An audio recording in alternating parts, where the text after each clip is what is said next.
Doctor, మా అమ్మకి ఎలా ఉంది? ఏం కాదు కదా? She's okay right? She's okay now. Summer కదా, డీహైడ్రేషన్ వల్ల కొంచెం కళ్ళు తిరిగి పడిపోయారు. భయపడాల్సిందేమీ లేదు. 1 గంట రెస్ట్ తీసుకుంటే సరిపోతుంది. లిక్విడ్ డైట్ ఎక్కువగా తీసుకోవాలి. Sure doctor, I'll take care. నేను చూసుకుంటా.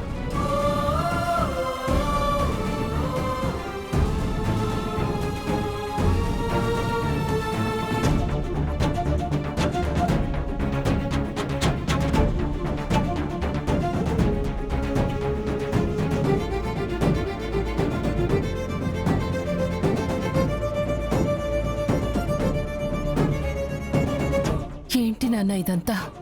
నాకిప్పుడు ఏమైందని ఇంతమంది డాక్టర్లని పిలిపించావు? లేదమ్మా, అదెంత చిన్న ప్రాబ్లం అయినా సరే నీకేం కాకూడదు. నీకంటే నాకు ఏది ఎక్కువ కాదమ్మా.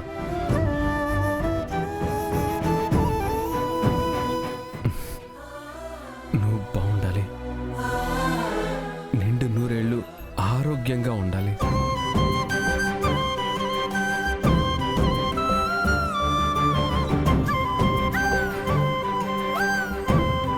ఓకే గగన్ గారు, ఇక మేము వెళ్తాం. Okay, thank you doctor, thank you so much. Puri, అమ్మని చూసుకో. అమ్మ, ఇప్పుడే వస్తాను. డాక్టర్, ఇంకొకసారి డైట్ గురించి చెప్పండి. ఇప్పుడు ఓకేనా అమ్మా? జాగ్రత్త అమ్మా. అత్తయ్య, మీకిప్పుడు పర్వాలేదు కదా? నాకేం కాలేదమ్మా. వాడే అనవసరంగా కంగారు పడి ఈ హడావిడంతా చేశాడు. మీరు చాలా లక్కీ అత్తయ్య. నేనే బ్యాడ్ లక్ గర్ల్. మీ అన్నయ్యని తీసుకెళ్ళి నా ఫ్రెండ్స్కి పరిచయం చేద్దాం అనుకున్నాను పూరి. ఈలోపు అత్తయ్య పడిపోయారు.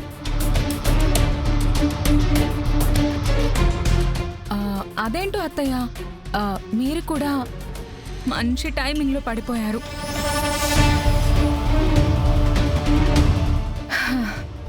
అయినా పూరి, ఈ మాత్రం దానికే నువ్వు మీ అన్నయ్యకి ఫోన్ చేసి భయపెట్టాలా?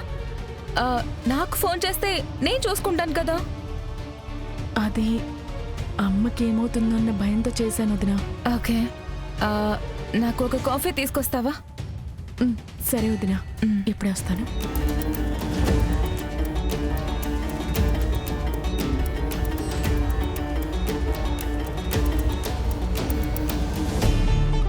ఇది చాలా చిన్న ప్రాబ్లమే కదా, ఏ హార్ట్ అటాకో కాదు కదా. మీరైనా ఏంటత్తయ్యా, ఇలాంటి చిన్న చిన్న వచ్చినప్పుడు మీకు మీరే చూసుకోవాలి.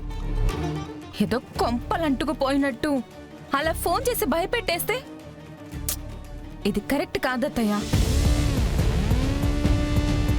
మీ జీవితంలో ఎలాగో సంతోషం లేదు, కనీసం మీ పిల్లల జీవితాల్లో అయినా సంతోషం ఉండాలని మీరు కోరుకోవాలి కదా.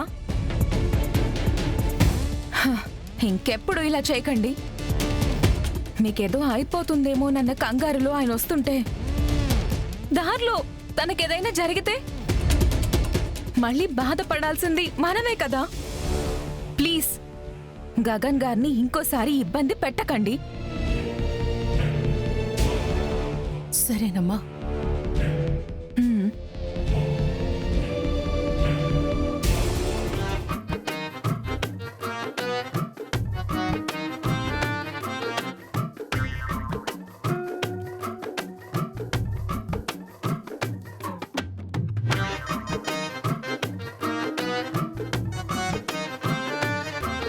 మీరా భోజనం చేస్తున్నావా, యుద్ధం చేస్తున్నావా?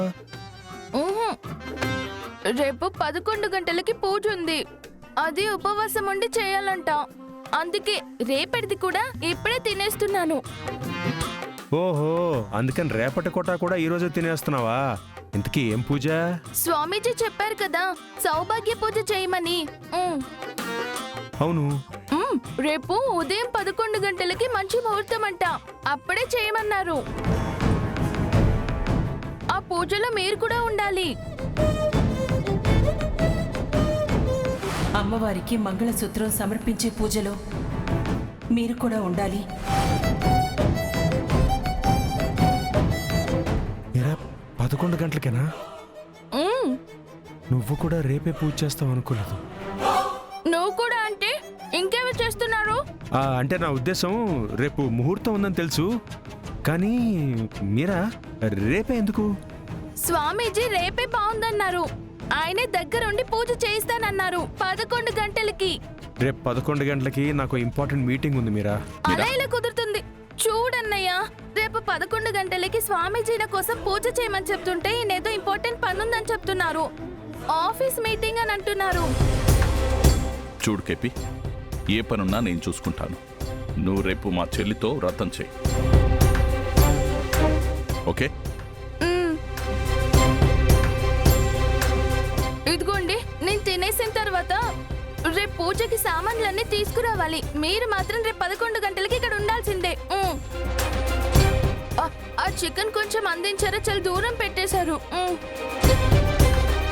తొందర ఇవ్వండి, పాప ముక్కలు ఎదురు చూస్తున్నాయి నా కోసం. బాగా తిను, పూజ కదా, నాన్ వెజ్ బాగా తిను. 12ంటికి కాదు 11.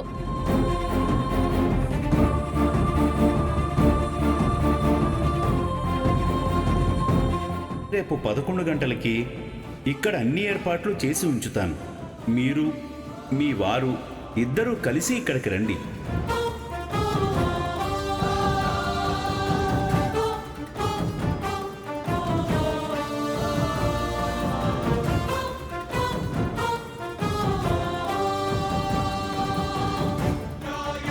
మావయ్య, ఏంటి ఎందుకంత కంగారు పడుతున్నారు? రేపు మీరా అత్తయ్య పూజ పెట్టుకుందమ్మా. చేయనివ్వండి. భూమి, అదే టైంకి మీ శారద అత్తయ్య కూడా పెట్టుకుందమ్మా. నేను వస్తానని ఆడే మాటిచ్చేశాను. అదే టైంకి మీరా కూడా పెట్టుకుంది. ఒక మనిషిని 2 చోట్ల ఎలా ఉంటానమ్మా? అయ్యో, పెద్ద చిక్కే వచ్చి పడిందే. ఇప్పుడు ఏం చేద్దాం? భూమి, ఓ పని చేస్తే శారదని పూజని పోస్ట్పోన్ చేసుకోమని చెప్తే.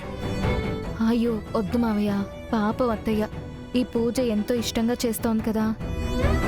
ముందు మీరు మాటిచ్చింది కూడా అక్కడే కదా, మీరు అక్కడికే వెళ్ళాలి. మరి ఇక్కడ? అయ్యో, ఇక్కడ కూడా ఉండాలి కదా, మరెలా మావయ్య? నేను అక్కడున్న మీ మీరా అత్తయ్యకి తెలిస్తే చాలా పెద్ద యుద్ధమే జరుగుతుందమ్మా. శారదని ప్రాణాలతో బతకనివ్వదు.